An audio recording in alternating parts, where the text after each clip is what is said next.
Mes fushori kombëtares shqiptare Medon Berisha ka kaluar nga ai që mund të ishte sezoni më i mirë në momentin më të vështirë të karrierës së tij deri tani. Futbollisti kombëtares, ndërsa pritej kthimin në fushë pas një dëmtimi të gjatë që pësoi në fundin e vitit të kaluar, ka pësuar një tjetër problem dhe tashmë do të jetë i detyruar të nënshtrohet operacionit duke mbyllur sezonin. Lecce njofton se lojtari Medon Berisha pësoi një dëmtim në muskulin e djathtë të femurit të pasëm gjatë seancës stërvitore individuale të së shtunës së kaluar.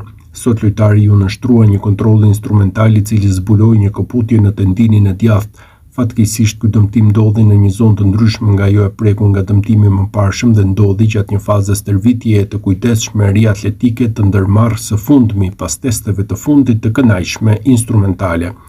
Lojtari do të nënshtrohet një konsultimi të një specialist në Finland të mërkurën e ardhshme me profesor Lempainen për të vlerësuar mundësinë e ndërhyrjes kirurgjikale e cila do të kryhet e njëjtën. Sidoqoftë lojtari nuk ka gjasa të kthehet gjatë sezonit aktual, shkruhej në njoftimin e Lecces që dha lajmin e keq për futbollistin e kombëtares.